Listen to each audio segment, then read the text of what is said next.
wife and shit. You know what's gonna piss me off is that's not in between us. Can we? Nope, that makes it worse. Can we do that so they can at least see it? Is that weird? We got a shelf. We got a fucking. I've been wanting this for so long. Screw that. We got to talk about how dumb we are. Okay, so listen, putting this motherfucker together, right? So it's got 4 sides, right? I don't know how to make the square, but anyway, it's got 4 sides, obviously because it's a fucking rectangle, and you fucking slide them in. But see, the real thing is it was pictures. So it's like, hey, put this piece in a box, but they don't tell you what the pieces are. They're barely labeled. They got numbers on the glass, and that's pretty much it. They said the top and bottom were different. They're exactly the same. I don't know. Anyway, so we started putting the stuff together. I think it was going good at first. Now we get the 2 panels in, and they give you a plastic divider thing, like a V-guard kind of. Yeah, it's slide. So and your glass slides into it so that they don't like bang, and it's a formed thing. So we put the pieces in, you know, and then we start sliding as you would commonly do. Slide the V thing down. Well, we get like halfway, and then it's like almost impossible to do. So we blow our triceps out, and we get it almost the way down. Still haven't recovered. Then we fucking take the top piece and smash it down. And I was afraid I was going to break the glass. So he uses his OtterBox case and smashes it the rest of the way down. So we get one piece in. We set up the next piece. And we literally can't get it over halfway. We tried for entirely too long. It took entirely too long to set. We were supposed to do this episode last week, but that's the reason why. But it has a crack in it. The glass has a crack in the front. I'll show it to you. See who that number 2 is? Squish put a Band-Aid on it. Oh, so it's fine. But anyway, so... What are you crying about? I'm not. So anyway, we're struggling.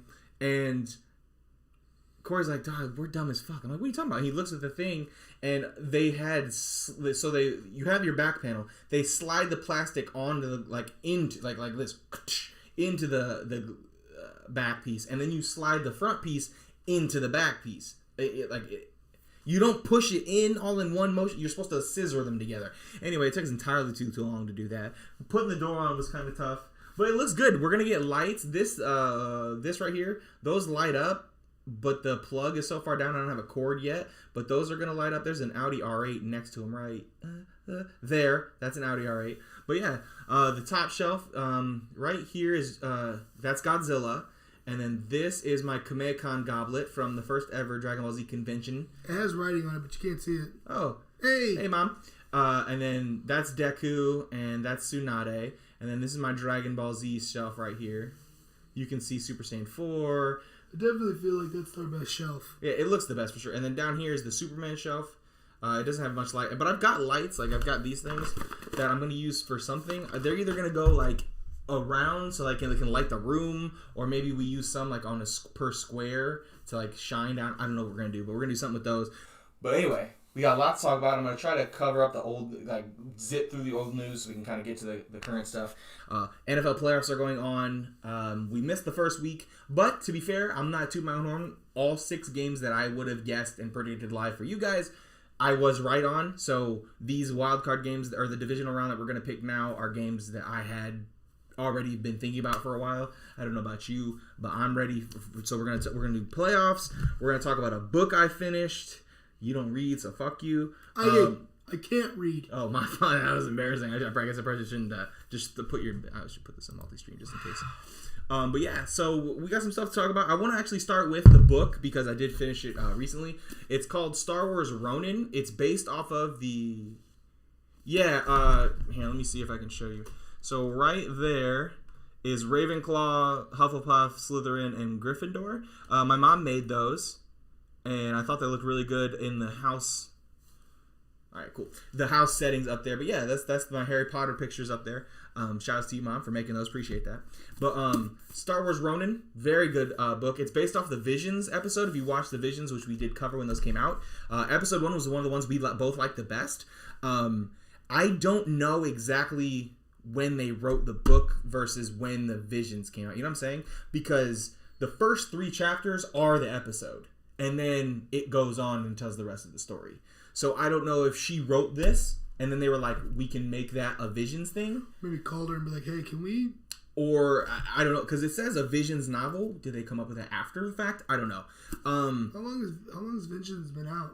Not long enough to produce a whole book. Right. So I'm thinking one of 2 things happened. They had a conversation about it, because like I said, Visions was a pilot, and I think this was one that was well received. So I'm not sure. I really don't know. But anyway, very good book. Very good is a stretch. It's a good book. It has some good moments in it. It's a little convoluted. They do this thing where first of all, as a kid, all the book chapters had titles. So this one was called like, I don't know, instead of being chapter 1, it was called like chapter 1. Like Harry Potter, The Yeah. Boy Who Lived. They have titles, and a lot of the books I read, and so sometimes it throws me off. But the other thing it does is they jump from character view to character view, and they'll do it in one chapter. So like it'll be from the Ronin, it'll be from his. That's the Ronin right there. That's his lightsaber. Really cool. It'll go from his perspective to one of his friends' perspective to their. It'll do like 3 perspectives in a book, and he meets new people. There's like 6 characters, and it'll move around pretty quick. And so I don't love that. I'd prefer if you are gonna do it, give me a break. Like show me. You mean like Game of Thrones? Game of Thrones. Each chapter is a different perspective. Maybe not quite that because it would have been a longer book that way, but more distinct, letting me know. Such good books. Yeah, I know. I've actually seen a lot of people on TikTok talking about how great those books are. Good books. What? It takes a long time to get too used to the way he writes. He's very descriptive. Yeah. But if you like the characters that you like from the show, you'll love them in the books because they're more fleshed out. Yeah, they're more fleshed out, and I know. I think by season 3, essentially, the books and the show start to deviate. There are still some similarities, but the deviation starts about season 3. Especially like the last couple books. There's just characters in there that don't even show up in the show. So I guess I was actually watching a TikTok, and this girl was explaining why he hasn't continued writing. There's a technical term for what he did. Essentially, he wrote himself into a fucking knot, and there's no good way to get out of it.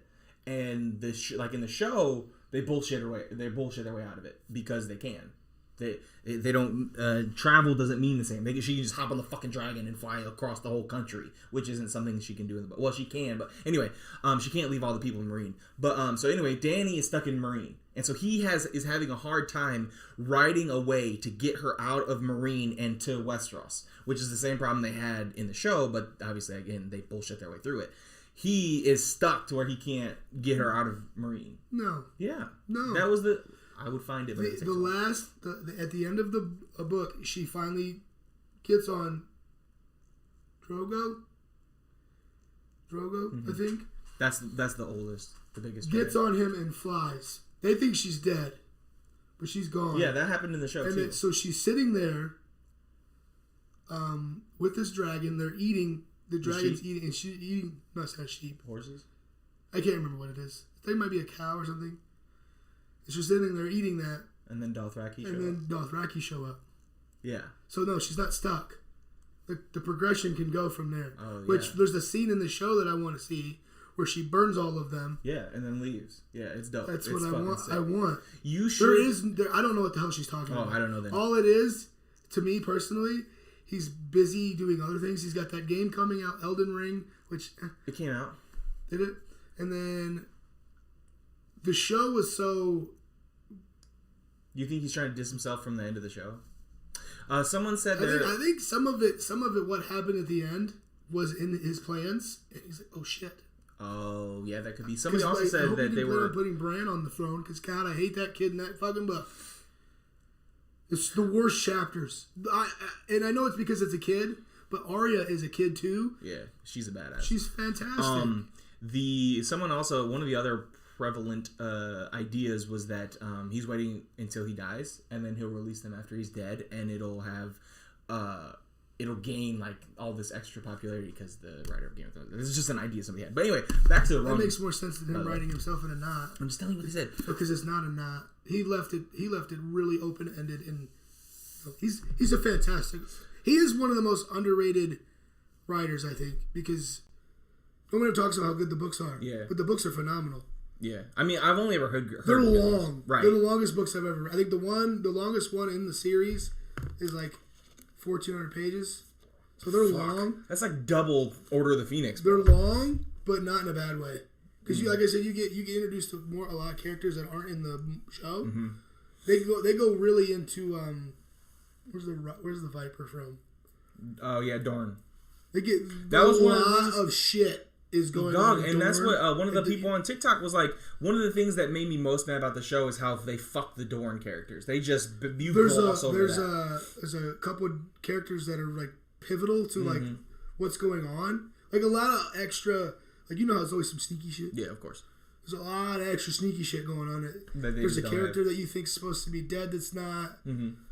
That I think we've talked about it. Probably. But read the books if you love Game of Thrones, and especially if you were disappointed in how the show ended. Read the books because they're fantastic. Anyway, sorry. But yeah, Ronin. So on the back here it says, "I am my own blood, and these are my own people. Never again do I serve the Jedi.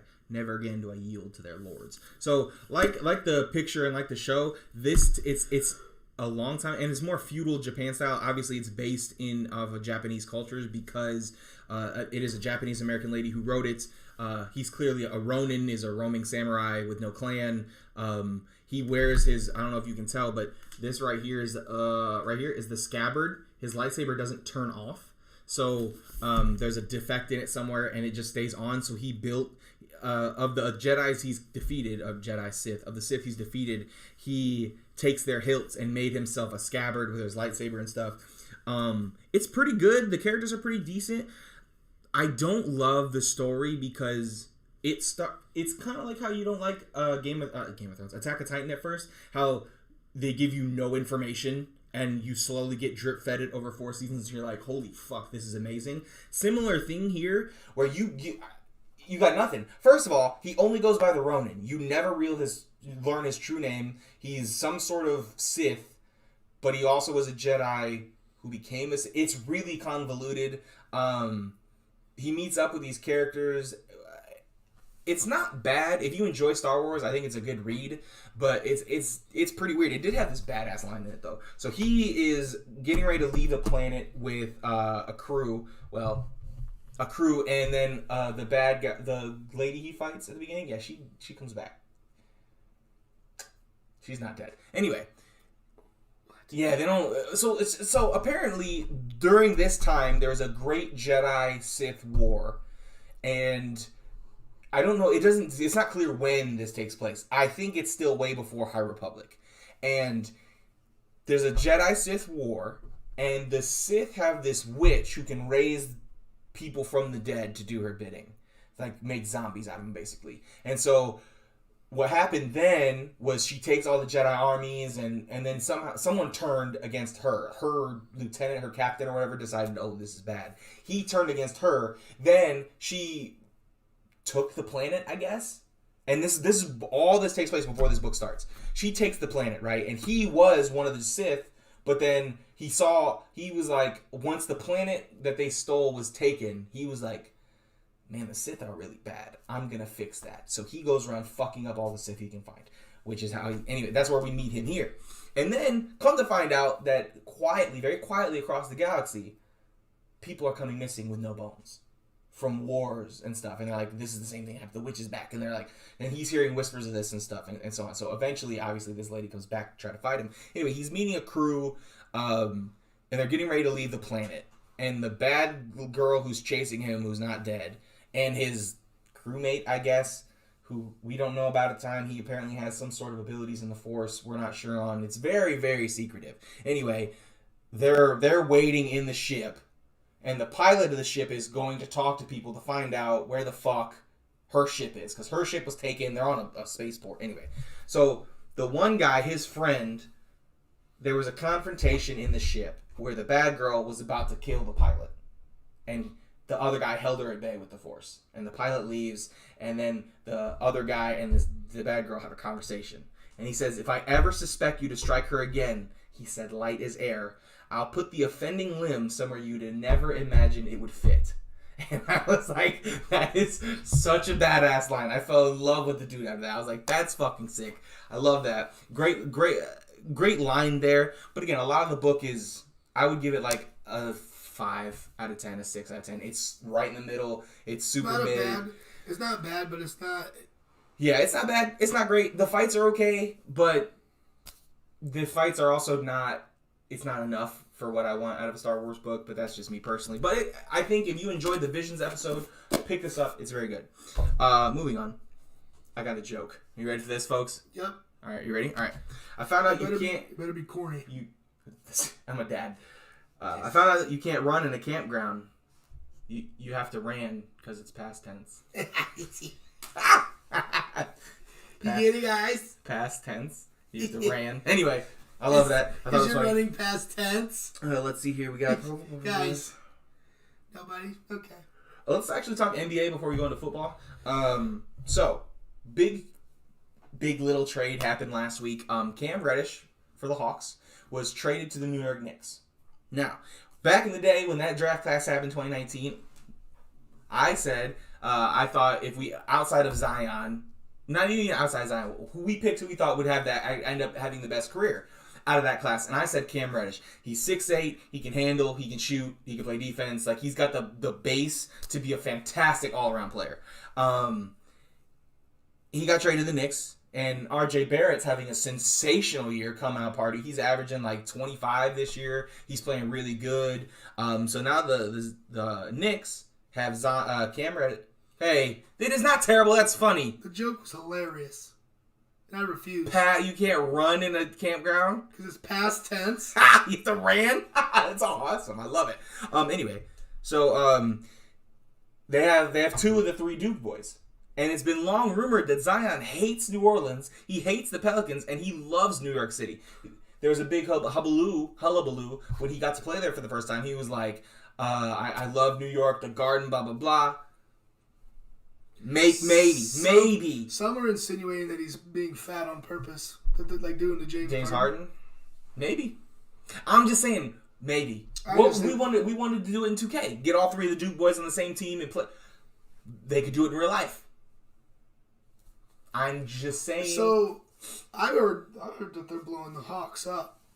So, but like you just paid Trae Young all that money. No, they're not gonna blow the Hawks up. That team's decent. That's what I heard. Of course, it's a dad joke. That's what I we tell do here. dad jokes, and I'm not a dad. I mean, they're downright hilarious. Matter of fact, I'm gonna give that one to Brent so he can put it in his newspaper. Dang right. There's a dog barking outside. Dad, no. Anyway, so I think that's interesting. I think it would be great storytelling, especially because even if they're not good, at least the Knicks would be entertaining.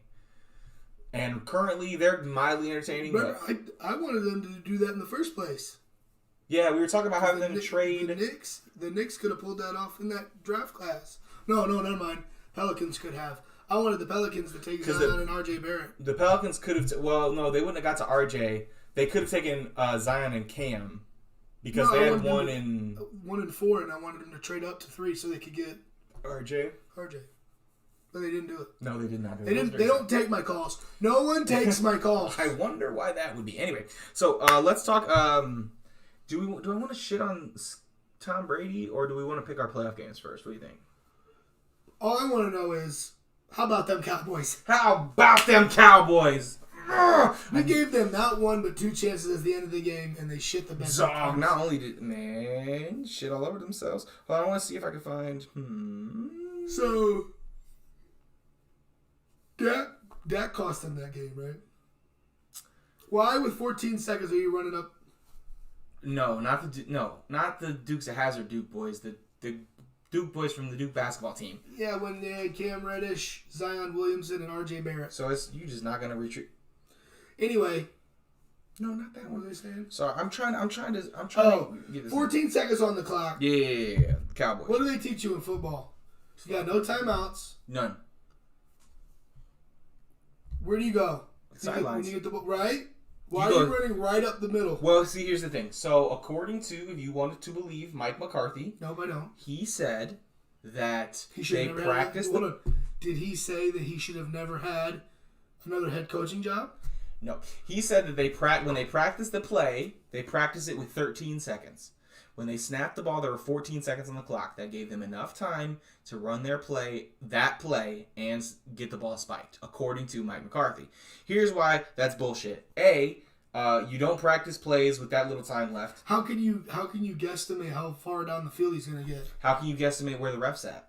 Right. Because if you're just assuming, because you can't just get, the ref has to touch the ball. And I've seen Skip and other people bitch about the ref. First of all, he's 50 years old. He is trying to keep up with professional athletes. He's hauling his ass down there as fast as his little legs can get him. And they're like, he ran into Dak. Get the fuck out of the way then! He is more important than the quarterback at this point because he has to touch the ball. So it's on the Cowboys, multiple reasons why they didn't get to spike the ball. Blaming the 50-year-old ref blowing his hamstring out at the 15 trying to get to you is not one of them. Okay? The other thing is... Can we talk... The ref had his believe he's up. He was going for it. And, okay, so the play goes like this. Snap the ball. But Dak's in a shotguns formation, so by the time it gets to Dak, there's a second. Dak has to stand there like he's going to pass. It's about another half second. So the ref's still thinking it's a pass. Then Dak picks off. He's like, oh, shit. And he has to get on his little horse and get the running. He did his best. He activated believies. And if Dak and the fucking Dak center and right guard had just taken a step over, they might get it. Because then he doesn't have to run through people. He can just touch his stuff. But instead, they lined up wrong. And also, if you look, CD, Dak slides down and CD's just standing there looking around. He's like, no. It's like the team had no idea what was supposed to happen after that for having practiced it a lot, which is some bullshit. I think it was a bad play call. Yeah, terrible play call. If you're going to do that, Dak has to slide earlier. If you're going to do that, don't run the ball. You're better off taking 2 chances from the 50 than hoping you can get the ball spiked. So ask Aaron Rodgers. He did it a few times. He's done it a few times. So generally speaking, I would say the Cowboys choked it away. Dak was pathetic the first 3 quarters as he is wont to do. We tried to let them win that game. You did. I'm surprised that they got 2 chances at it, to be honest with you. Shanahan is trash. The bullshit. Trash. Jimmy Garoppolo was the reason y'all were losing close. Jimmy got hurt, and then he couldn't throw. Jimmy's trash, too. No. Trade him this offseason. For what? For a draft pick. Let's get back in the first round. Nobody's giving you a first round pick for Jimmy G. Nobody's giving you the Jets might be dumb enough, and they want to get out of the top 10. Why would the Jets take Jimmy G off your hands? Because Zach Wilson is clearly trash. Although, to be fair, who's he throwing the ball to? It's fucking Elijah Moore. Okay. Why did you say that with full confidence? Because they drafted How many people out there are even going to know who the hell that is? Nobody watching this podcast. Listen, Elijah Moore might be all right someday. What's his name? Crowder? Jameson? Yeah. He played for the Washington... He plays for the Jets. Commandos, by the way. We think their name is going to be the Commandos. Why not Generals? I think it's because they don't want to be associated with the team that got fucked up by the Globetrotters every day. I went to one of those, a Globetrotter game. So me too. Super dope. Did you see the one where did the guy throw what thought was a bucket of water, but it was actually confetti? He said, oh, "Did you see that?" I watched the one. Those crazy coots. I really don't remember. It was a long time ago. Those crazy characters out there with their dribblings and whatnot. Why are they with it? Anyway, like because they're not that good. They're not actually good. Well, I just want to see his tweets. Anyway, I was gonna read a thing about how I too have Tom Brady's the GOAT. Yeah, I was going to. Did you see him catch a pass? No, on the sideline. That doesn't count as catching a pass. No, but he caught one against the Eagles. No, remember? Yes, when he dropped it. I remember. When he played for New England, and then he caught it, and that's all I saw on SportsCenter. Because they were all tee-heeing, all crazy. Yeah, he didn't catch it in the Super Bowl. Wait, you know who did catch it? Nick Foles. Anyway, listen, so... Huh? Yeah. Anyway, so Tom Brady's the GOAT. I won't fight it anymore. I'll have a speech prepared later. It makes me nauseous. I don't like him. He's a child-kissing, ugly person. Oh, right. What? He loves his son. Yeah. I think you're just jealous that you're not ready to... No, I don't know where I was going. I don't know where you're going with that either. Pro Football Focus. I'll tell you what it did. It made me uncomfortable is what it did. We'll talk about Pro Football Focus. Bitch about that for a little bit. We'll go into... We're talking about Game of Thrones. Actually, fuck it. We're going to talk about Game of Thrones one more time. So the writers of the Game of Thrones TV show, the writers and some of the directors, were actually... The reason the 7th season got rushed was because they were offered... HBO offered them and said, hey, if you want, we'll extend you a season or 2 more. So you can fit in everything you want to fit in. We love Game of Thrones. We like where it's going. We'll give you more seasons if you want. They should have. And the writers said no because they wanted to get the season done because they had a contract to do Star Wars next. And they were going to have their own Star Wars series. Well, the last season was so shit and so poorly received, they took the Star Wars thing and took it off the calendar, and then they haven't been given no more projects. I remember hearing something about them getting that Star Wars. So they run. Yeah, it's like a construction job. You're on a little one, and then you get the contract on the big one. Game of Thrones is not a little construction But I'm job. saying, Yeah. then you hurry up and finish the little shit, small one. You do a shitty job. The other people come through and go, honey, why the fuck would I want you to work on my shit? This is terrible. And those guys haven't been heard from Well, since. what's terrible too is a lot of the actors. I know Emilia Clarke specifically was very adamantly against what they did with her character. Yeah. And then at the end of the season, Yeah. and, Cersei too. A lot of them were like, "Well, did you see when they killed the spider? Did I ever send you that? The table reading? Yeah. But he finishes his and he throws it down and he just sits back. You could tell he's just pissed off. Yeah, that shit was wild. All this stuff that Varys does, and you kill him off. What's crazy about him in the book, bro? You got to read the last book. He's pretty much starting a whole war on his own. It's insane. Yeah, well, the dragon cooked him, yeah? I don't know. Yeah, I think that's how he died in the show. I started watching the show, and I got to like season 4 because what I was doing was I read a book, I watched the season. Mm-hmm. I read a book, watched the season. And I got to like season 4, and then that was right around the time that season 7 or whatever came out. Yeah. And everyone said it was shit, and I was like, well, I'm done with the show. Nah, you should go finish it. It's worth watching. Like, it's like season 5 has some great moments. Season 6 is really good. Obviously, season 7 falls flat. But I mean, it's still like, it's still Game of Thrones. Like, it's not awful. It's just disappointing. I'm not mad. I'm just disappointed. They're building up the whole fight, and it's in the dark, bro. I'm not watching it. Not only did they build the whole fight, that was the whole fucking show. I thought the show was gonna end. Bro, the book opens with them. The White Walker, I know. I read the first chapter.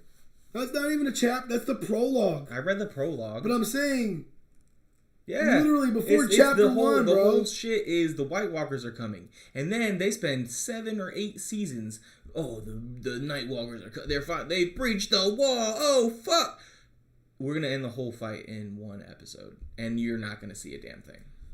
And then the way they fought, and then who sits the throne? It's all terrible. Yeah, the end of the show is really bad. Bran, you stay up above the wall. You could watch up until that season with the leafies and the beleafies. You could watch up until that season. I would say. I hate Bran so much. We could talk about this all day. Yeah, we could. Let's not do that.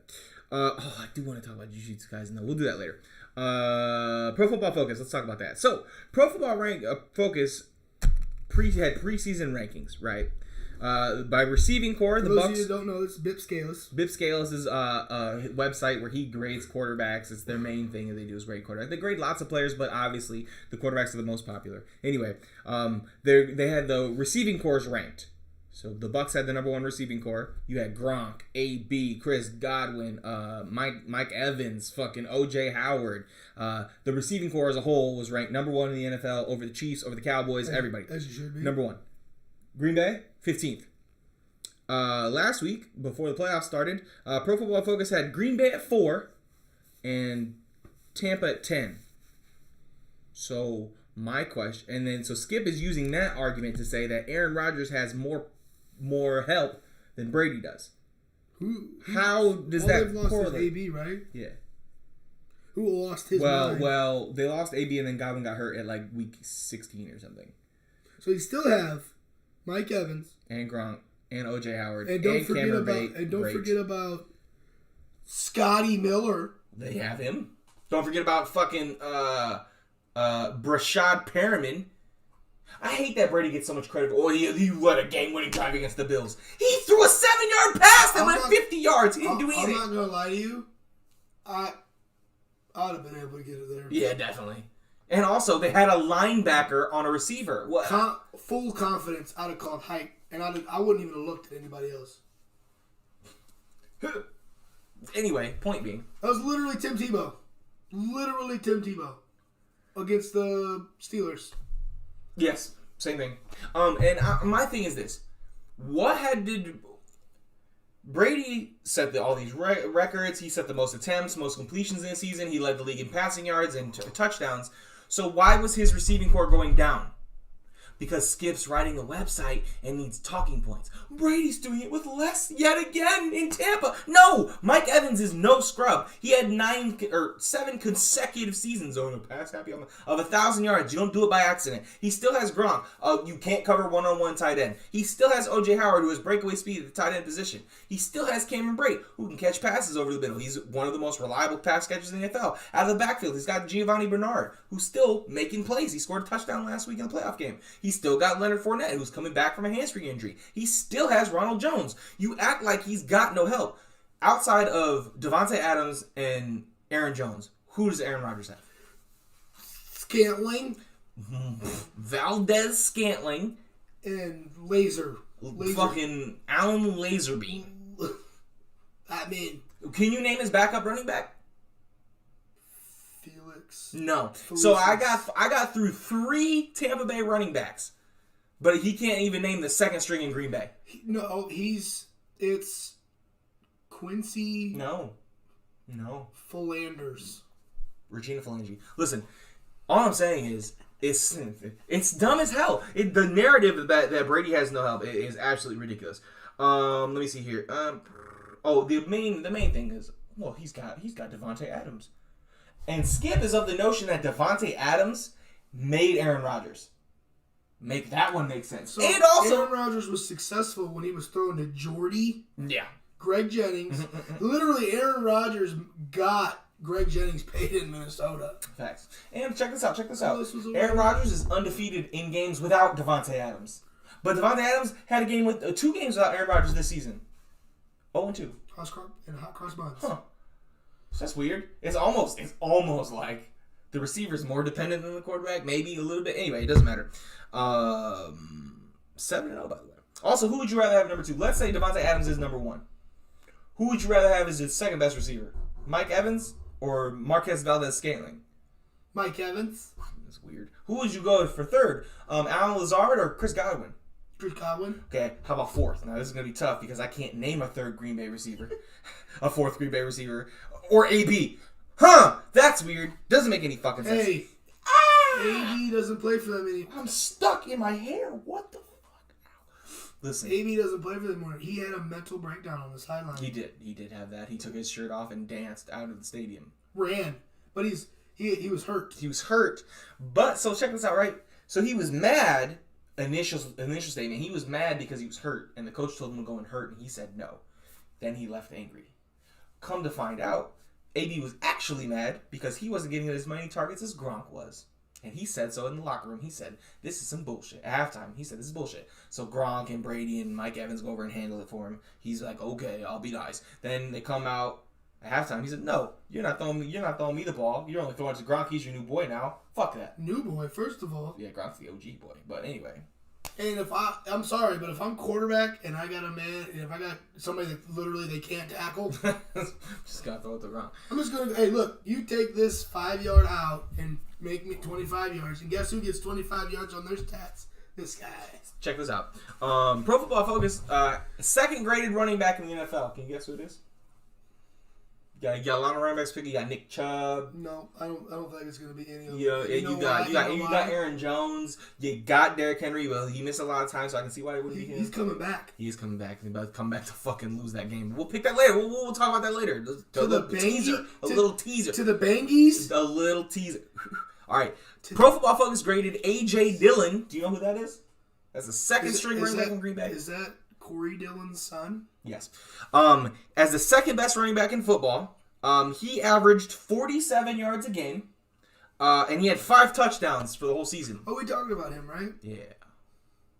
How is that the second best? 47 yards a game? Let's do some math real quick. 47 times 17 games now, mind you. That is less than 800 yards for the season. What's your benchmark for a good running back season? Not a great, because a great is, to me, a great is like anything over like 1,300. I want to do, wow. I would say 9. You got to be close to 1,000. Did the screen just take a shit? No, it was just fucking with us. Thanks. You got to be close to 1,000. Under 800, doesn't do it for me. To me, if you don't hit 1,000 yards as a running back, 1,000 I want to say is the minimum. But if you get like 950 and you missed a game or two, or something, I would consider you still a very good running back. AJ Dillon is getting 5-6 carries a game for 47 yards, which sounds he's actually averaging less than 3 yards a carry. But that's not the point. He's the second graded running back in the NFL. It's almost like some guy named Bip is trying to prop up Aaron Rodgers. Oh look! Aaron Rodgers had the second best running back in football. Here's what happened, right? Are you ready? Skip. Yeah. Weeping into his Cheerios. Yeah. Because. You think he eats Cheerios or you think he eats like cornflakes? It's probably Wheaties, bro. But like an old box. That he's only got the box that has Michael Jordan from the Olympics on it. He bought all of them. Stale as shit. He pours it, then goes and does his morning ritual where he prays to the altar of Michael Jordan and to let the cereal get soggy so he can actually chew them out. He gotta have it mushy because he has no teeth. Anyway, sorry, I fucked it. Anyway, go on. So he's sitting there, stale ass, no buttered toast, non-buttered toast, and it's that fucking healthy gluten free kind, so it's like cardboard. It's cardboard. That's like lesbian bread. Extra pulp orange juice. So that's his how he starts his day. Yeah, definitely. After he prays to the altar, he said, "Man, as everyone's talking about how great Aaron Rodgers is, I really need to think of a way to discredit him." And then he slowly, he's like, puts his bip on. I've got it. He puts the glasses on and he's like, just sweeps his whole breakfast over and pulls out his typewriter. He's like, fuck, I gotta put it on the laptop. He's like, he take his typewriter over, he plugs it into his MacBook somehow, and it shows up on the MacBook because he can't use a keyboard. He can only use a typewriter. The buttons are this fucking big. I dislike Skip Bayless so much. He's got his own podcast now. I haven't listened to a whole episode. I've only listened to some clips because I don't know if I can subject myself to strictly Skip Bayless for 2 hours. I don't know. You gotta put your headphones in so you just get in the zone. It's just you and Bip. I don't know if I can do it. I do Skip and Shannon because Shannon's goddamn hilarious. I told him, I said, make sure you're not holding your son. You're gonna shake him for being so shitty. Oh my god. We're gonna talk about him in a little bit. Skip, not my son. I mean, we can. He's downstairs asleep. I don't know what you want me to tell you about. He's a future athlete if I've ever seen one. Born with a mean mug. Facts on facts. That dude is angry as hell. I walked in the house. I almost walked out. I was like, "Whoa, dog." Oh, I just here to see your dad. Is that cool? So, Pro Football. I said further proof. Pro Football Focus is written by Bip. They didn't have Aaron Rodgers. So Pro Football Focus puts out their All-Pro teams. They give out their season awards for their, which mean nothing, less than nothing. And you know why it pisses me off? Because they tweet it out. Oh, Tom Brady wins the PFF MVP. Do you know what that's the equivalent of? That's the equivalent of the Nickelodeon MVP award that Mitch Trubisky won a couple years ago. The most valuable player. Here's the thing: this is how petty I'd be if I was Tom Brady. I'd do a whole ass speech about it. I get on Instagram Live, so I got one. Just like fake. I won the Pro Football Focus MVP, guys. I got a microphone right here. I would like to thank my wife Giselle for supporting all of my bullshit. Shouts to my oldest son, who I just got done kissing before I got on here. Anyway, listen. He won the Pro Football Focus MVP. So if he did that, would you be a Tom Brady fan? Yeah. Right? Definitely. Just one time. 100%. No, because he still does bullshit like Tommy and Gronky. You can't be the greatest quarterback of all time sitting in a kiddie pool with Rob Gronkowski calling yourself Tommy and Gronky. Hold on. Look, I think he's drunk as hell. Is what? Fuck yeah, he is. On the fucking avocado tequila. He sniffed a mimosa and he's just drunk as shit. Fucking, I hate him so much. I just can't. You expect some Gronky. You expect Gronky. Oh, Gronk? Yeah, because he's not all there. Okay. So have you seen his brother Chris? Like people ask him questions. Chris, he played fullback. Mm-hmm. They don't look anything alike. They're all giant. No, but he doesn't look anything like. Does anybody look like Gronk? Gronk came out with caveman jeans. I promise you, Gronk was born 4'2". I refuse. He was one of those kids. So, did you play Rocket Football? What's that? It's like tackle football for kids. No. I almost did, but I don't. So my brother did it, and there's a weight limit to like you can't, if you weigh a certain amount, you can't carry the I ball. see all these videos of these fucking 6-year-olds being 8 foot tall running. You can't carry the ball. Well, if he's under the weight limit, you can carry the ball. You have to weigh under. Anyway, they were like, "No, dog, you Gronky, get out there." Gronky's gotta be the fucking center anyway. They also do their All-Pro teams. Aaron Rodgers didn't make first team All-Pro. He didn't make second team All-Pro. Aaron Rodgers last 7 games, 20 touchdowns, no interceptions. Yeah. For the season, he's 37-4. He threw 2 in week 1. That means the rest of the season he was 37-2. Oh, but Tom Brady threw the ball so much more. That's because they said it clear as day. We're gonna get him the MVP this year. He's gonna be so much better this year. He's gonna run the whole offense this year. So they ran the ball less than any team in the NFL. Well, he had no running game. It's because they didn't try. Well, they're pass blocking. They didn't try. They had the best pass blocking line in the NFL. You think those guys are just shit at run blocking? Tristan Wirfs just all of a sudden doesn't know how to put his hands on somebody and run them over. I'm sure that's true. Fuck off. I hate Tom Brady so much. I swear to God. I'm gonna talk about an anime real quick before we'll pick our playoff games. Let's pick our playoff games. So we'll talk about the matchups here. Divisional round NFL. I don't really like that you insinuate. Why don't we start with the one you insinuated at first? Oh yeah, definitely. So tomorrow, Bangies versus Titans. The Titans and Kittens. The Bengals play the Titans, game 1 tomorrow at 4:30. I have the Bengals winning that game. I'm going to say Bangies? 29-25 Bengals.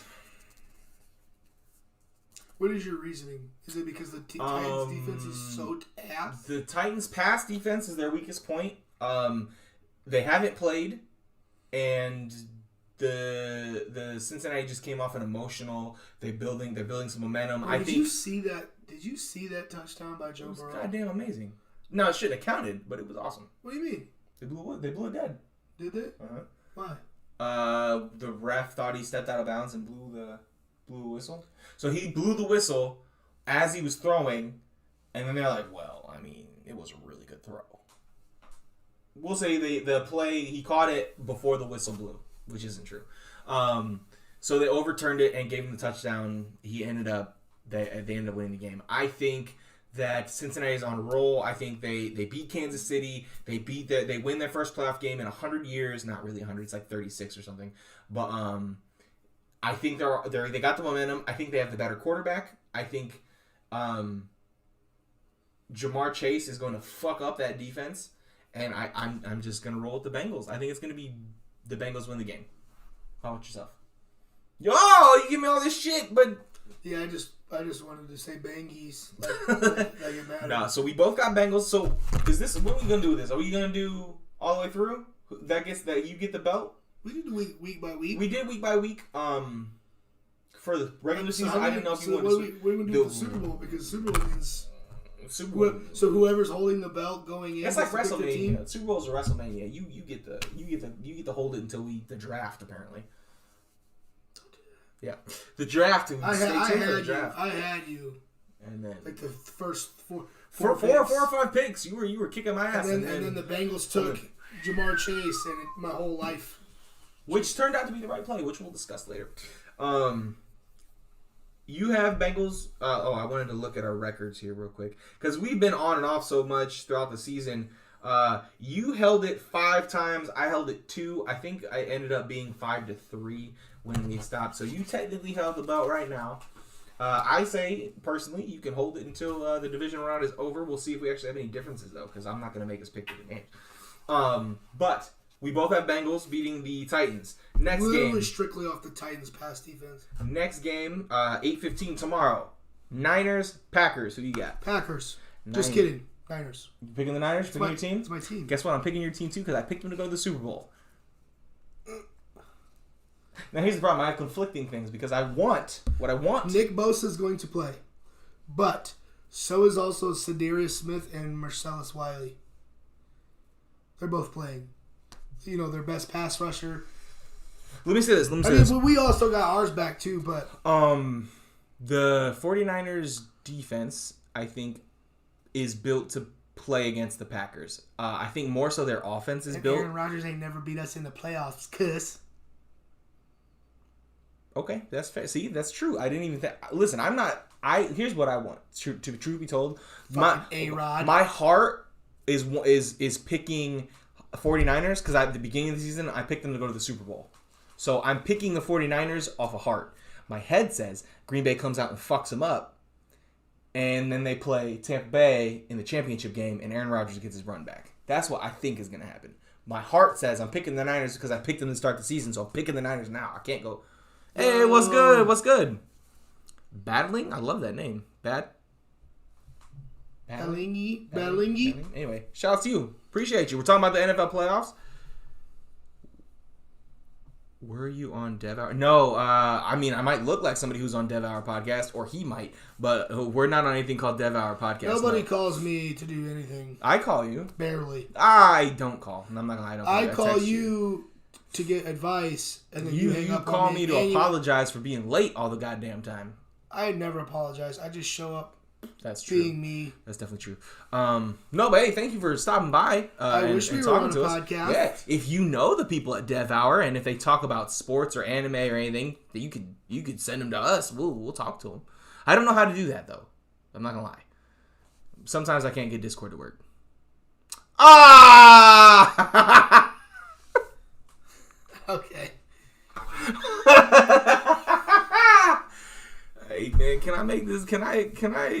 God, hey man, look. Do you want to? Do you listen? If I hit a button. Listen, if I could add you a mod, if I could, yeah. GG's. That was a good one. GG's, man, that was good. That was. So, so far we're 2 for 2 and picking the same game. Yeah. How do I recover from that? Do we just keep going? I feel like we gotta go. I think we gotta keep going. All right, fuck, that was good. I was like, Dev Hour. And then he disappeared for a minute. So I was like, oh shit, maybe he's actually. Dev Hour, that's a pretty good name for a podcast. Yeah, that was maybe they have good food. All right, next. See, here's the other thing, right? I got Rams Bucks. This is the next game. That's Sunday at 3:00. Rams. See, here's the thing. I'm picking the Rams, but like I said, just got done saying, I want Odell is really meshing well. He played very well in his first playoff game.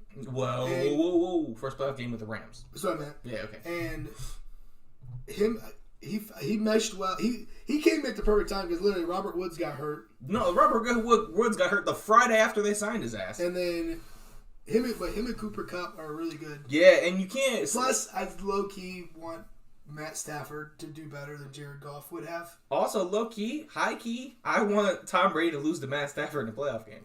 I think the reason, the dream, I guess is the other way around. My heart wants Brady to lose to Aaron Rodgers in the championship game so Aaron Rodgers can get his win. However, what would make me happier is if the Rams play the 49ers in SoFi and Aaron Donald chokeslams Tom Brady. That would make me really happy.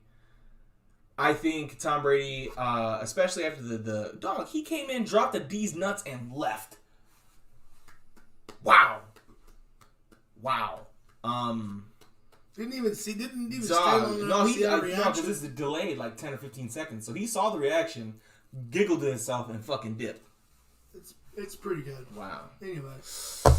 I am thoroughly embarrassed. But anyway, I think the Rams' pass rush is going to be too much. I think Aaron Donald, especially because Von Miller looks like he's playing well again. Leonard Floyd. You got J-Ram, who, if I'm them, I double Mike Evans, and I have Ramsey take Scotty Miller or whoever the fuck the other guy is out. Because what happens is that little shithead gets 3 touchdowns at the end of halves. Because look at the little white guy. It'll be fine. And then he runs 4-3. His name is Scotty. Scotty Too Hottie. Where's Rikishi and Grandmaster Sexay? Remember Grandmaster? No. Oh, Scotty Too Hottie's partner. And, little known fact, Jerry Lawler's son. But anyway, I think Rams win this game. Just to bring everybody down. Wow, that was super depressing. Thanks for that, bud. I think the Rams win. I think their defense is gonna just run through them. I think they're gonna devour. Don't. No, I can't. Too soon. All right. We are still reeling from it. Yeah, right we now. are definitely worth.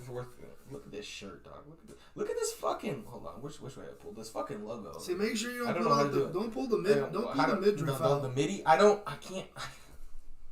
All right. It's so hard in the mirror. Look at that logo. I love that thing. Anyway, Rams win 22-14. And you think the Rams defense got it like that? Yeah, I do. I think it'll be a little higher than that. I think they'll both be in the 20s.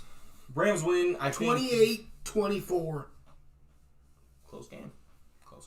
I think. But your defensive strategy is absolutely accurate. Yeah, no, you have Ramsey double Mike Evans, but not and Jalen can't be one. Yeah, and let this motherfucker just roam free. Because Mike Evans, but see, I guess you could see a problem with that because, like, for example, Marshawn Lattimore is able to take Mike Evans out of any game, and while that's true, I want to make sure that I might put Ramsey on Gronk or something like.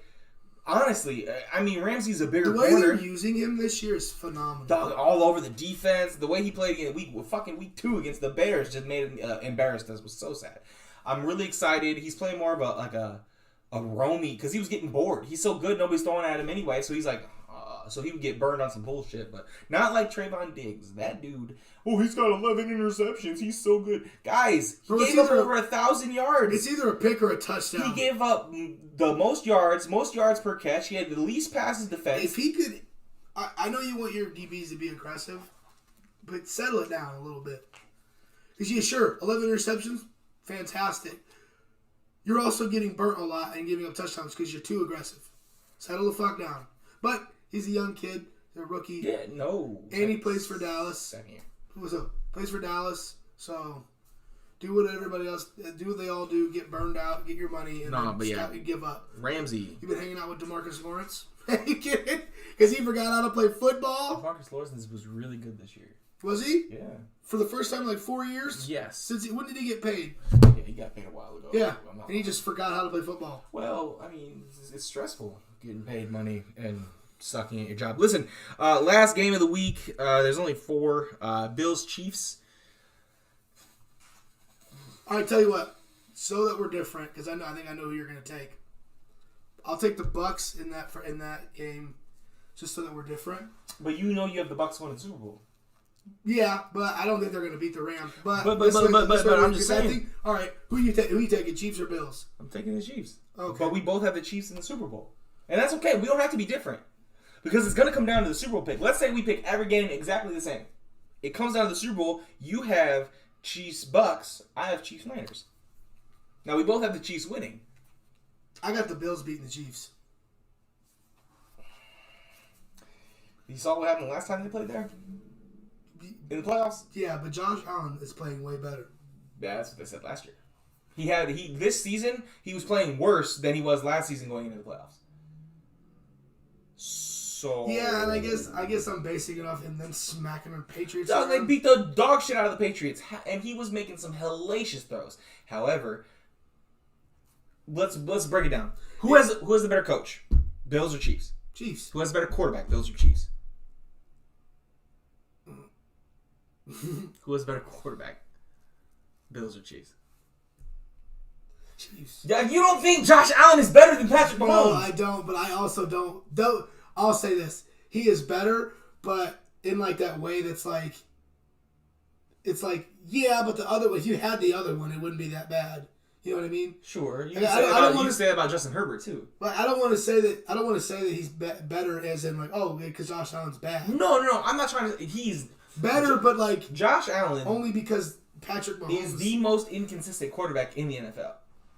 Literally, if you look at his passer ratings by like month since the start of 2020, dink, dink, dink, dink, dink, dink. He's up and down a fucking roller coaster. He's gonna. I think the Bills have the better defense, especially the pass defense. Do you think he's the new Brett Favre? Like yeah, when he's great, he is great. Yes. When he is bad, he is terrible. Yes, absolutely. Great comp. Excellent comp. I think that's the only quarterback that I could think of. I think the Chiefs are at home. I think the last time the Chiefs lost a home playoff game was to Tom Brady on a game that should have ended on a Tom Brady interception, but the defensive end was offsides. In the overtime, Mahomes didn't get to touch the ball. Patrick Mahomes' numbers at home in the playoffs are obscene. I think that they got a chance to warm up. That kid knows how to turn it on when it matters. I think Chiefs win. Bills are not a bad pick, but I think if you look at it wholly, I think weapons wise, Diggs is good. He's not as good as Tyreek Hill. They don't have a Dawson Knox is not as good as Travis Kelce. I think running back wise, don't forget the Chiefs have what's his name? Byron Pringle, Josh Gordon. They do.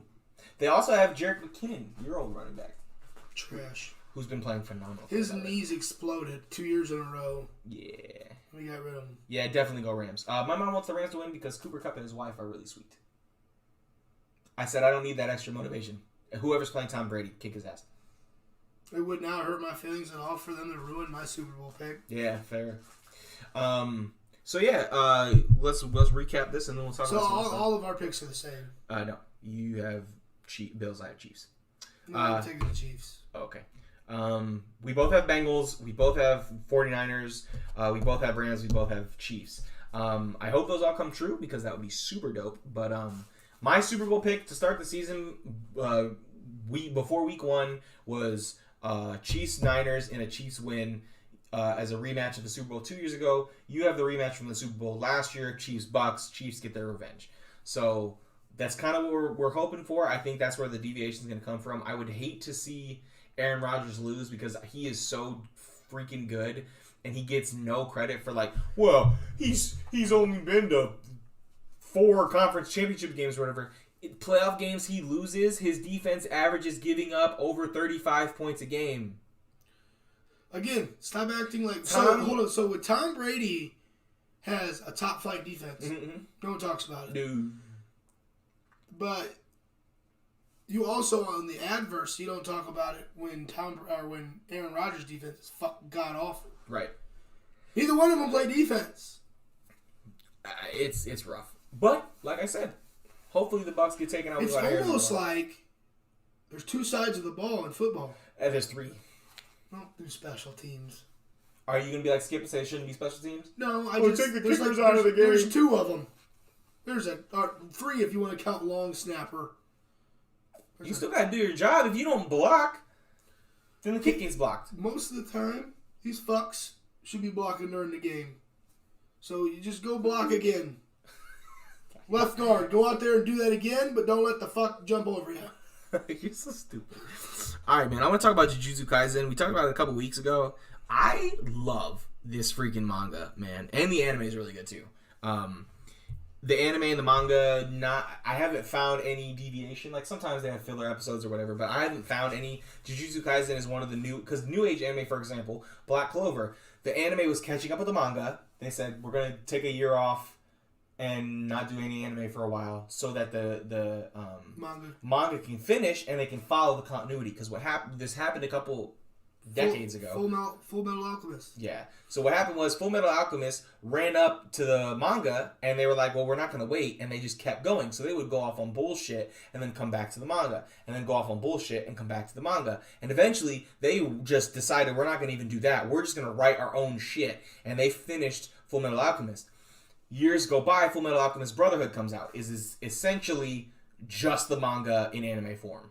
They don't. There's no. I mean, if there is filler, it's light. Which do people like more? Almost everyone I've ever talked to says Full Metal Alchemist Brotherhood is perfect anime. I've always wanted to watch it. I've heard great things about it. Alchemy is a very cool thing. Yeah, alchemy is really, really cool, and the concept I think is awesome. Gold and give it to me now. Yeah, that's alchemy, right? Yes, that is alchemy. I think it's a little more. Excuse me. I think it's a little more strict than that. I'm dying. But anyway, Jujutsu Kaisen has done a really good job of just being a succinct story. Succinct. I really, the characters are awesome. You don't like Sakura, especially in the beginning of Naruto. She's super annoying. She's super needy. She doesn't really do a whole lot. Yes, she does. She screams for Naruto. The female characters. Her daddy. The female characters in Jujutsu Kaisen, perfect. Like the main girl of the three you're in, like, because it's kind of like Naruto. You got two main guys, you got the girl and their sensei, basically. So the girl, you're introduced to her and she's like, I want to go shopping, I want to go visit Tokyo, and then like 2 chapters later she's got her curse ability, her curse technique is a hammer and nails, and she fucking nails curses and shit. Like, she's fucking them up. She's awesome. She's a badass. That's what I want. Yeah. I'm so tired of these female characters. She's just awesome. Like, just the dudes. The other female lead is actually a set of twin female leads. Are a set of twins, Maki, and I cannot remember her sister's name to save the life of me. But they are so cool. Maki, so in Japan, twins are bad luck, essentially. And they're frowned upon. Like, if you have twins, it's an omen of bad on your house or whatever. And they kind of use that in this manga, where the one twin has no curse their ability is called curse technique. Curses are the bad guys. You have a curse technique to fight the bad guys, essentially. Everybody has a different one. Some people have none, and everybody has curse technique. It's just a matter of how much. Power levels in Dragon Ball Z, kind of. Well, the one sister has none. She can't even see the bad guys. She has to wear special glasses to be able to even see the enemies. But she's a fucking freak of nature. She's super strong. She's got all the combat sense in the world. She's a super badass, but she has no powers. Her sister can create stuff out of nothing. Her curse ability is creation. She uses a gun with no bullets. She just makes bullets and can shoot forever. Right. But she has no combat sense. She doesn't have any... So they need each other. Right. But they hate each other. Because... It's not really spoilers, but essentially... The one with no powers is like, fuck you, family. I'm going to be great. And the sister's like, but you're my only... Don't be great because I don't want to do this. But then so she has to get into the life. So they actually don't like each other. Because they have aspiring goals, but they need each other. The story just in these two sisters is better than any manga anime I've ever watched. It's fantastic. I wish I had time. You have time to read. It's a manga. Oh. The manga's gonna be done. I think they said the manga's finishing up this year. It's fantastic. And I haven't even gotten to my favorite. That is, like, those two are fantastic. I'm about to go reread that they have their own little arc. I'm gonna go reread that arc again this week. I fucking love those two. Maki, and I wish I could remember her sister's name. Fucking sick. Now, they're not even as cool as the baddest dude. Gojo Sarturo is the best character ever. He's my new favorite character in everything. I love it. He's so fucking cool. Cooler than Goku. He's cooler than Superman. He's cooler than Vegeta. He's cooler than Deku. He's cooler than Tsunade. Okay, first of all. He's cooler than Naruto. He's cooler than Sasuke. Okay. Yep. This dude is so sick. Imagine Kakashi, but like with swag, with presence, with... I can't say that yet. Itachi's goated. Gojo, you're introduced to Gojo, right? The first time we ever see Gojo, right? His student is now in a life or death situation because the story of Jujutsu Kaisen starts off with Itadori. I can't pronounce his last name, but his first name's Itadori, and he's awesome. He's a super. He's got a hero complex. He wants to save everyone. He wants everybody to die a good life or whatever. Anyway, Deku. Way better than Deku. I mean, but Deku cries. This dude does not cry about anything. His grandpa dies, and then he goes he kills demons. Deku is the whole reason why I have a hard time watching My Hero. He gets so much better. Anyway, so Itadori gets this cursed finger that everyone's looking for. There's a demon who lived long ago. His name is Sukuna. I can't remember his last name. I'm missing all the names out, but Sukuna. And he was the most powerful demon. And it took everyone, and they couldn't, he's so strong, they couldn't kill him. They cut off his fingers, and that's how they broke up his power. They took his fingers and hit him. They took his fingies and hit him across the world because they couldn't kill his body. He's so strong. So, they're trying to find the fingers and kill him. They've been looking for decades, hundreds of years to try to kill Sukuna because this dude's a freak of nature, right? So, they find out where a finger is. Itadori is trying to help this other guy. His name's Fushiro. I think his name Fushiro. Anyway, Itadori's trying to help him, and Fushiro's like, you can't just beat it to death even though you're really strong. You have to have cursed energy. And Itadori's like, does that finger have cursed energy in it? He's like, yeah, you can't let the bad guys eat it or else we're fucked. So Itadori eats the cursed finger, becomes possessed a la Kurama, like Sukuna, and fucks up the fucking bad guy. And then he's like, oh shit, I'm back. Let's go. He's like, bring me the women. Where are the people? I'm about to go crazy in this bitch. And Fushiro is sitting there like, I am fucked. And and Gojo shows up. He's like, hey, bud, what's going on? And he's like, the kid ate the finger. What are we gonna do? And he's like, oh shit, he did eat the finger.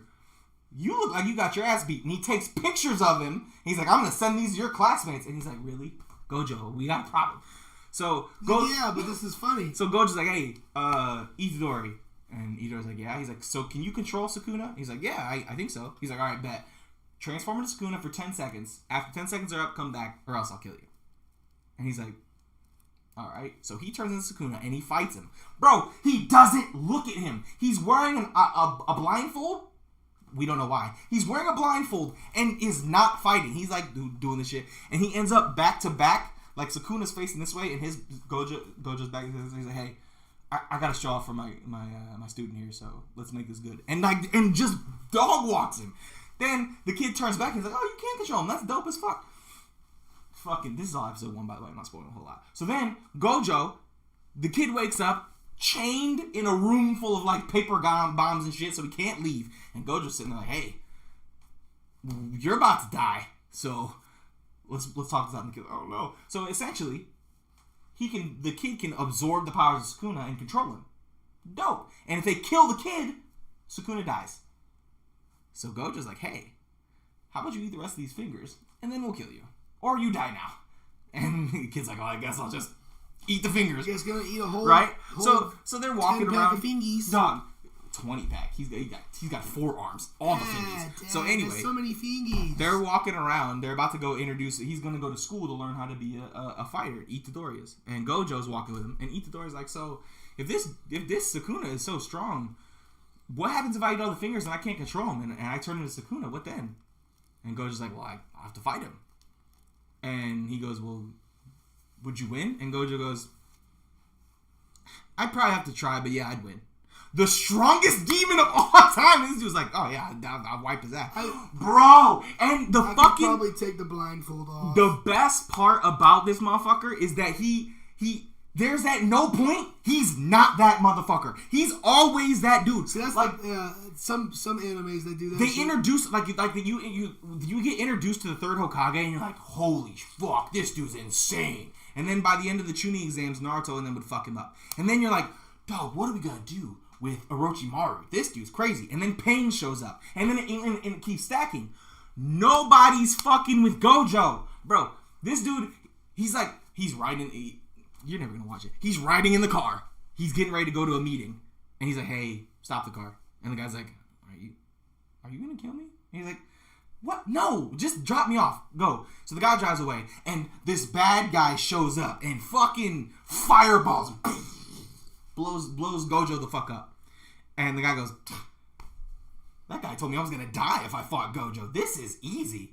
And Gojo walks. The smoke isn't touching him. It's going around him in an orb. And Gojo goes, "You thought this was gonna be easy?" And he's like, "Let's go." So then the dude like throws like these bugs at him to blow him up. And Gojo, he stops the bugs. He doesn't move. The bugs just don't get to him. He's like, "This is all you got." The bugs blow up. This dude fucking blows up another volcano.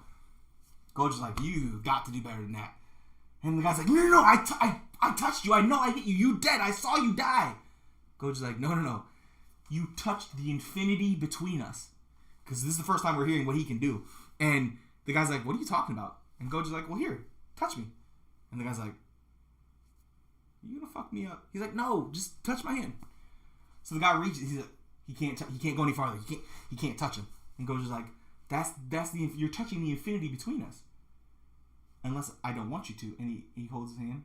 He's like, can we hold hands now? And the guy's like, what is happening? He was like, stop, I'm embarrassed. Boom, boom, boom. Fucks fucks his ass up. And he like does all this crazy shit. And then his eyes start glowing behind the thing. We can't see the thing. His eyes are just glowing behind that. They're like glowing blue. They're just fucking glowing. And he's like fucking this dude up. He's like bam, bam, bam, hits him. And he like knocks him away. And he goes, look at this. And he like pulls up a red black hole or something. He goes, what do you think happens if you touch this? Fucking flicks it at him. The guy goes flying. He's beating his ass through the trees. Pumps his ass into the middle of the fucking lake. He goes, Itadori should probably come check this out. Leaves the fight mid-battle.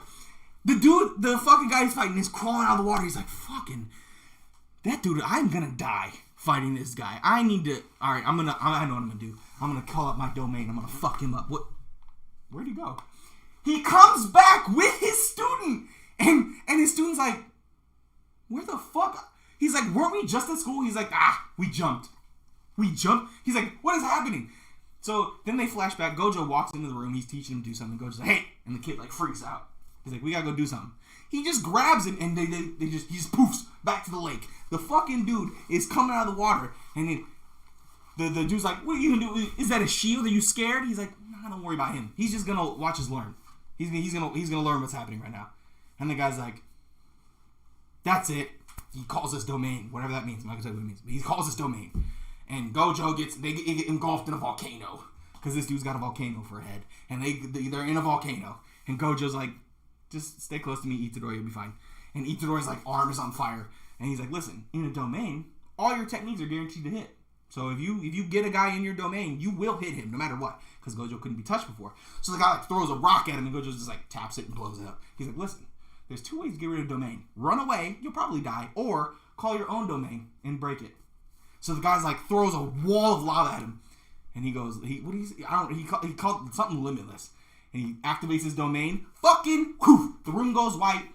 He's in galaxy, and essentially what it is you experience everything that's ever happened ever for eternity until he shuts it off.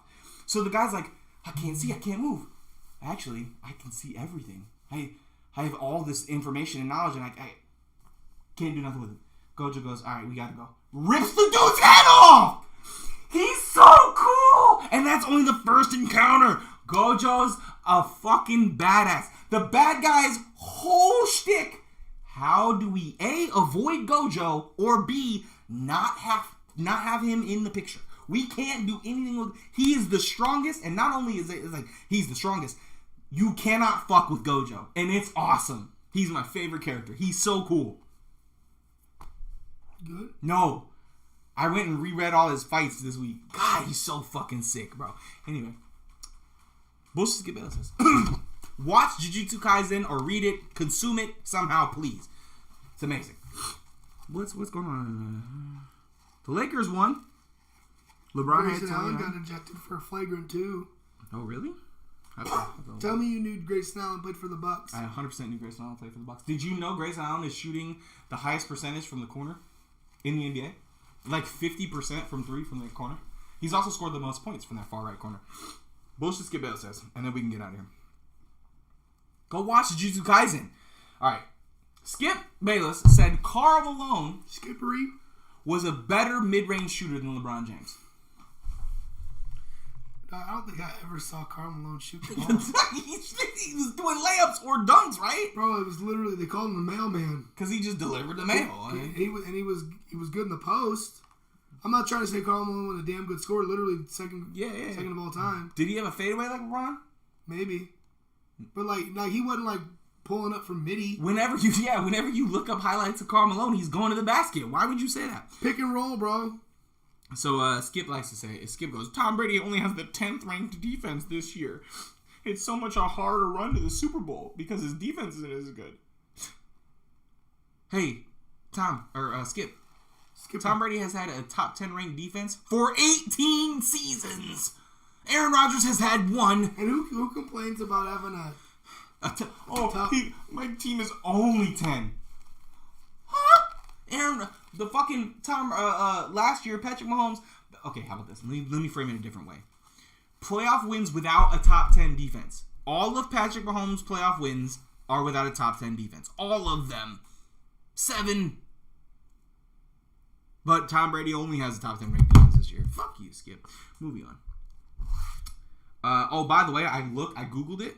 I'm not sure where they're 10th. They're 5th ranked scoring defense, by the way. I looked up the NFL stats. Points per game, they're 5th. They're 6th in scoring percentage in giving up points per drive. So I'm not sure what metric the 10th is. Yeah. Maybe if you add everything together, maybe they give up a lot of yards, which doesn't really matter if they don't score. Bend don't break. That is literally the motto that I've always heard about NFL defenses. Forever. Let me see here. You give up 500 yards, So- but you only give up 1 touchdown. Versus if you gave up 300 yards, but they scored 5. Right. Which is better. Anyway. So after your 49ers beat the Cowboys, and there was some controversy with the refereeing, the fans threw trash at the refs as they were leaving the field. They threw water bottles, all kinds of shit at them. And after the game, Dak was asked about the fans throwing stuff. And Dak said, you know what, we tried our best. I wish they wouldn't treat us that way. Like the Cowboys, we left it all on the field. Nobody wanted to win more than us. We wanted to win. And the reporter goes, Dak, they were throwing trash at the fans. Or at the refs. And he goes, oh, well, kudos to them then, because that was definitely some shit at the end of the game. He told the fans in a national interview, post-game interview, good job for essentially assaulting the referees as they left the field. Because we didn't like a call. He got fined, though. No? Yeah, he did. Oh, good. It came out today. But it wasn't at like 20 grand? The hell's that 20 grand? He got paid $75 million this year. Some ridiculous number, right? Yeah.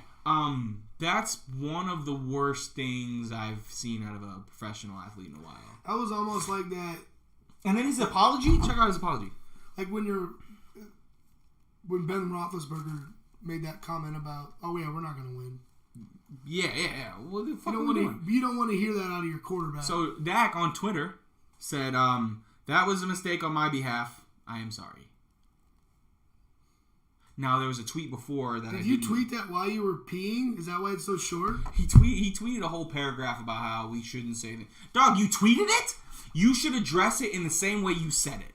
You should go hold an press conference. For the Cowboys, it's not like it would be that hard to Right. You should go hold a press conference and say, hey, my bad. No, this is unacceptable. He didn't say anything for 2 days until the NBA officials came out and said, that is unacceptable. How dare you say it's okay to throw? Because we're just doing our jobs just like you are. Like, they shouldn't be allowed to throw trash at us because they don't like our, like, that's ridiculous. And then he tweeted and said he was sorry. Dog, that's bullshit. Well, it sounds to me like he picked a whole bouquet of oops-a-daisies. Huh? You're an idiot. No, hold on. Now you get to do the past tense, but I don't get oopsie-daisies. Got him. No, you don't get to do oopsie-daisies. Listen, terrible. So, Skip said, after Bill Belichick got exposed against the Bills, he said, after stopping the greatest show on turf, what does he really have defensively? Well, he has 18 top 10 defenses.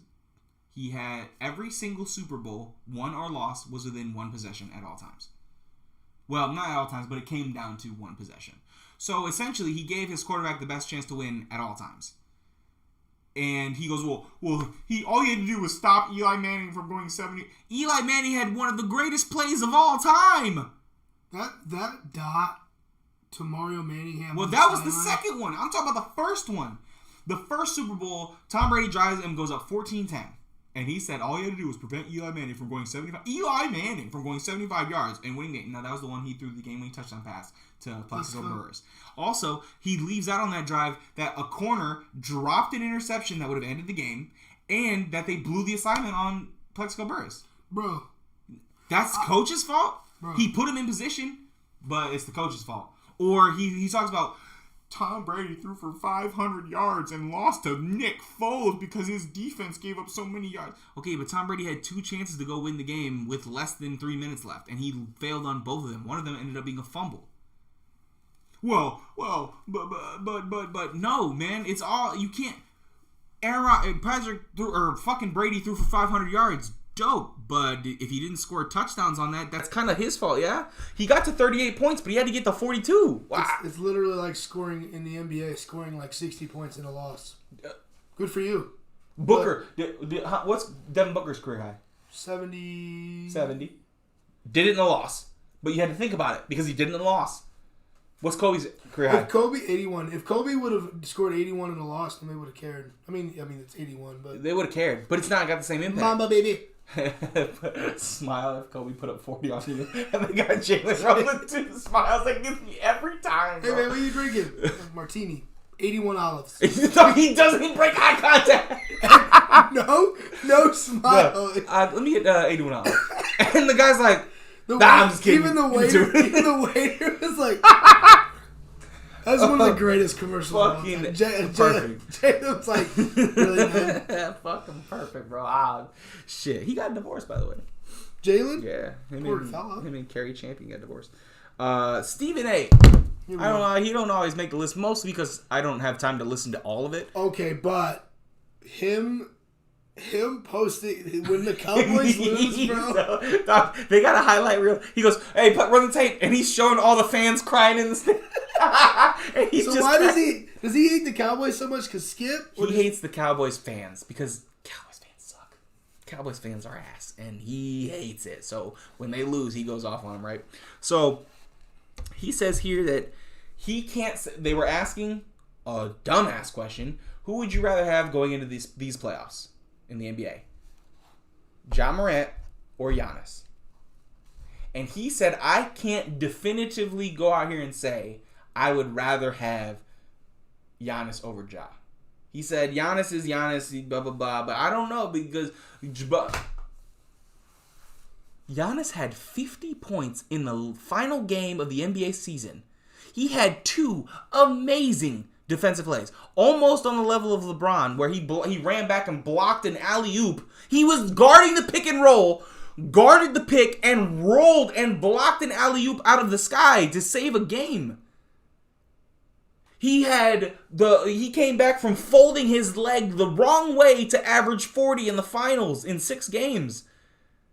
Oh, well, what about free throws? He shot 15 of 16 in the final game. Giannis is better defensively. He's better offensively. He's a better passer. He's just as athletic and way bigger and way more efficient. He does everything Ja does better. You want Giannis over Ja. The only way you would take Ja over Giannis in any area was 3-point shooting. And even then, I'll sacrifice 3-point shooting for fucking Giannis. Who shoots 75% at the rim. Oh, what are you going to do? Block him? He's 11 foot tall. And, bro, he's gonna push you around and get to the rim. The fact that came out of his mouth. Euro steps from the fucking half court. Funny story. I don't know. Did you watch any of the stuff going on over the last, in the fall time of JJ Redick fucking up Skip Bayless in debates? No. Bro, so they were arguing like LeBron, Stephen A was like, nobody fears LeBron James. And JJ Redick was like, what are you saying? LeBron is terrifying. I've played him in playoff games. He's the most frightening human being ever. What are you saying?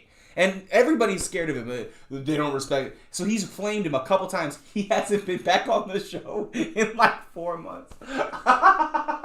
Because Stephen A was just getting cooked, bro. It was so funny. You cannot argue with a dude that literally played against the guy that you're talking about. Bro, it's so funny. They were talking about him being clutch, too. And I feel like they wanted to be like, yeah, but you're a white guy. Got him. So, as we just but said... But you can't say that on TV, so... No, you can't. You can say that, like, when the cameras turn off. So, also, I got one more thing to say. What's not scary about 6'8", 250 that can run like a 4.4? And jump out of the gym. And he can shoot threes. Hey, no, fuck that. Barreling down the lane at you. No! I'm not... What, are you taking a charge? Bro, no. Dog, Are you getting dunked on? No. Did you see... D-Wade was on Brandon Marshall's podcast. And they were talking about LeBron. He's like, I've seen... LeBron, it was again in the playoff. It was against the Clippers one year when they were both in Miami, and he's driving the basket. They're down like 11, or he hit the 3 to cut it to 1, so they were down 4.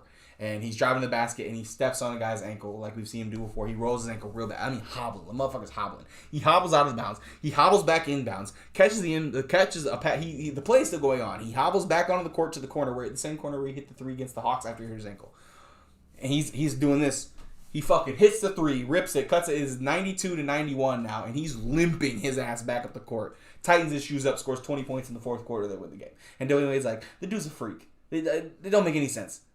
If I would have done that, I would have been out a month. And LeBron just tightened his shoes. He don't make any sense. And Brandon Marshall goes, so what do you think makes him special? And he just points. God. He's like, what? Humans can't do that. Anyway, awesome. But so, dude, it don't make no fucking sense. LeBron James makes no fucking sense. Dog. I know. I said a couple weeks ago, I'm tired of hearing about that he's 37. I'm tired of hearing about that he's year 19. But that's the only talking point people have. Oh, he's the only player year 19 to do this. Every time he has a good game, he's in year 19. Yes, we know. He's still great. Why can't you just say LeBron's still great? Why do you have to quantify it? I think it's just because we're so used to seeing people slow down. Fall the fuck off. But see, and here's the let's hold on. We'll wrap this whole thing up with 2 points. But let's get through this. Skip has his own show, as we said at the top of the podcast. And he was asked, one of the questions he was asked was, when was the last time you lost a debate? Skip said the last time people say I lost a debate was when I said Johnny Manziel would be bigger than LeBron James in Cleveland. And I wasn't wrong about that. Huh? I think, wait. He said, tell me where Johnny Manziel is right now. He's playing in the fan league that's run by the guy who makes the funny Bob Menery, who makes the funny voice call. And he looked terrible in that. He threw a touchdown. He looked terrible in that. Anyway. And you mean to tell me that he made a bigger impact? So remember when LeBron left Miami? Yeah. And he bankrupted an entire city. And then he came back and then he fucking put all that money back in just by him showing back up. Yeah. Yeah, you know what happened when Johnny Manziel left? They were looking for a new quarterback. Ticket sales went up. They were looking for a new quarterback. He quantified it by saying, well, he had the potential to be. I mean, if he would have just not, and I quantified all my statements by saying if he beats his alcohol demons, I wanted to say drug demons, but ESPN thought that was pushing it a little far. But I said if he could beat his alcohol addiction and focus on football, he would be, because if he won a Super Bowl with Cleveland, which he had the potential to do, he would be bigger than LeBron James, because Cleveland's a football town. Are they? Yes, they are. The Browns, even though their ass sell out a lot, they make a lot of money for the town. They do indeed. He's not going to be bigger than the guy born and raised there who brought a championship to Cleveland. I'm sorry. It was never going to happen. It didn't matter if Baker is Johnny Manziel light. I'll tell you that. My biggest problem with Johnny Manziel was he had no structure. So he was literally he was at his best when the play broke down. But he was only good when the play broke down. Yeah, if he had to make a read, couldn't do it. He was terrible. He didn't care about football. You cannot rely on the play to break down, because when a play breaks down, it's both sides, offense and defense. Skip said he wanted to be the greatest partier ever. Essentially, he didn't care about football. He wanted to be partier. We saw that. He was a white rich kid. We saw that. He went to Texas A&M. He was rich before he even played football. He never needed it, but he was never at any point to be bigger. Just say my bad. Just say my bad. You also said you would have taken RG3 over Andrew Luck. That was wrong. He goes, I would put my record of picking NFL quarterbacks over anybody's. You also said Tim Tebow was going to be great. I just named 3 you completely missed on. 3 in a row. Consecutive. Do you know what a consecutive means? It means in a row without stopping. That's what I just did. Tim Tebow, RG3, Johnny Manziel, fucking... Bip Scales. No, that's his cousin. Oh, that's just him with glasses on. No, the only thing I will say about Tim Tebow is I don't feel like he got a fair shake. I also agree with that, but I have to say it because he didn't make it. I don't think he would have been like a. I think he was a couple years too early, man. If he came out this year, yeah, his throwing motion isn't great, but the way NFL offenses can scheme and stuff now, that and Taysom Hill still has an NFL job, and he's better than Taysom Hill. Not as fast. So? Does that matter? No. Oh. Taysom Hill probably catches better, though. All right, last point. And then I want to talk about... Why did the Jacksonville Jaguars fire Urban Meyer as soon as he signed Tim Tebow? I'm not sure. They waited a long time for that. They kept him after the incident in Cincinnati. The team loses to Cincinnati. He goes, hey, I'll see ya. Goes to the bar and gets grounded on by some bar hook lady that isn't his. He married, right? Yeah. Urban. We get it. Bro. It should be called suburban. Am I right? Idiot. You almost did. Tom Brady was on his own podcast. Was on a podcast this week and said, because he got a roughing the passer call against Philly. Defensive end came down and tapped him on the head. He got a penalty, and I think it was on a turnover even or something. And people were like, "Oh, Tom Brady gets bailed out by the refs again." Blah, blah, blah. And he's like, "I don't think I get bailed out by the refs that much. I mean, if you look at the roughing the passer calls, when was the last time I got one?" He's like, "I think I'm the least roughing the passer guy who gets those calls in the NFL. Go look it up. Unless it says I am the most, then don't, because then I just put my foot in my mouth." But here's the thing, Tom. You don't remember that whole year? Can I call you Tommy? Can I call you Thomas? Can I call you a fucking prick? Listen. You don't remember that the year after Cam won the MVP that he was just getting his shit fucking rocked and no one was saying anything? Ever? Yeah, no. But that's what you get for being a MVP. But him and fucking Skip was on the same tick. They're like, well, Tom Brady never gets roughing the passer calls. In fact, if you go back to 2015, he is the second least quarterback to get roughing the passer calls.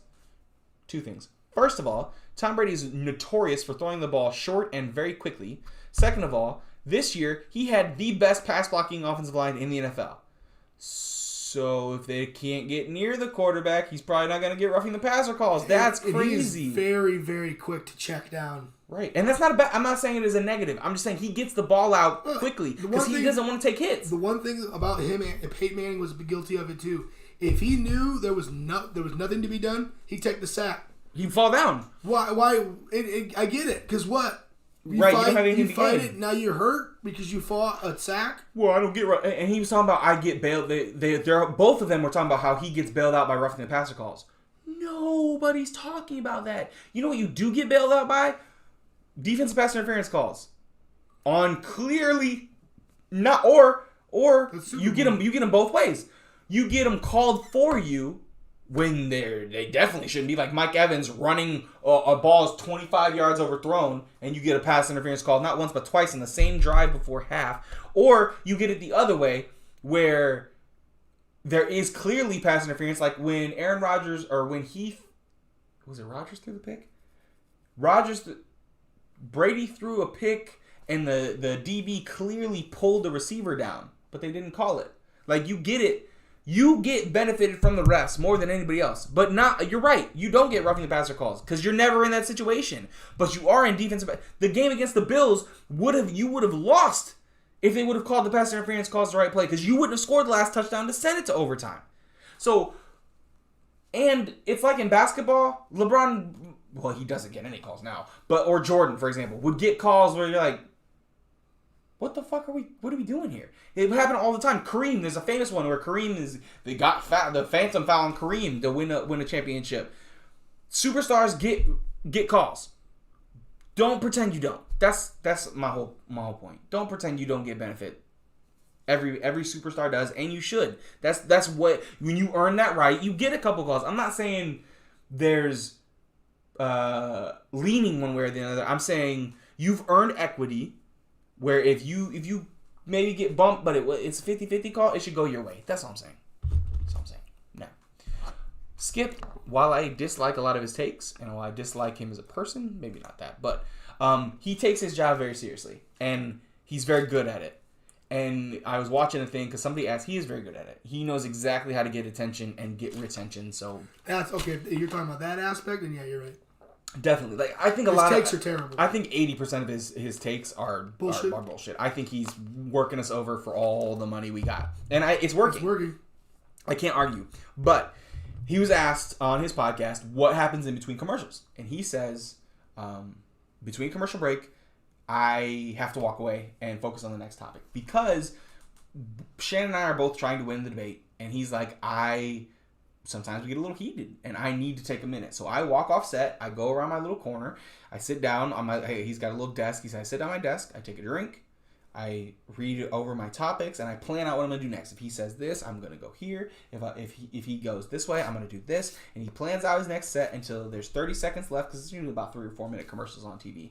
and then he goes back on set and he starts his next thing. That kind of dedication and commitment to it not being a sporting event, but you treating it like you're in a sporting event, or anything, that approach to anything, that is A1. I respect him for who. I just his takes. Sometimes he just goes too far. Well, and they wear on you because I think that his shtick is, I find the guy everybody likes and I shit on him unless it's the Cowboys or Tom Brady.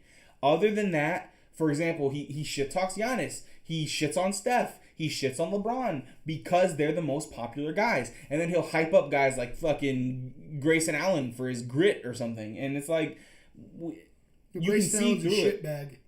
Okay, stop it. He's not. He's a hard worker. Oh, He's got grit. Come on. He's got Come on. He thinks his way open into plays. Does he? He's got a high motor. Yeah, high motor to throw fits on the sideline. He only did and it trip once. players. He has a flagrant. He got ejected out of a game 23 minutes ago. Don't do that. For what? Flagrant 2 foul. For what? I need to see the foul. Hard hit on Alex Caruso. To be fair. Don't do that. I love Caruso. The Lakers never should have got rid of it. Nope. That's fucking dumb. There was one other thing I wanted to say, but I can't remember. Him and Gonzo. Anyway, Appreciate you for listening, Mom. Shout out to you. I hope you're like sleeping with Emmett downstairs. I'll be down there in a minute. But anyway, thank you guys for listening. Episode 100, guys. We're so glad. Yeah, this is what you get. You get a display case that's not done. You get an made afro that's not done all the way through before we even bring it up. Yeah, we are. But maybe we need to take a Skip Bayless approach. We need to grind it out a little bit. We also have like real jobs. Yeah. Okay. Not to say his job isn't real. I don't mean to say that. But like his passion is his job. We have a 9 to 5. Whereas like we're like out here hating our lives doing other things, and this is like our hobby. That's a good one though, and we appreciate you for sticking around. Battlingy, yeah, you got us. Yeah. That's gonna haunt me for the rest of Dog, the I'll never. Hey, you remember on episode 100? Yeah. Matter of fact, I'm gonna take a picture of that so that I can show other people that this happened to me on my chat. That is so sad. Anyway, the flash is still on. Who turned on the flash? God, no. Oh fuck. All right, stop. This is good content. Got him. All right. Anyway, thank you guys for hanging out, and we will catch you guys later.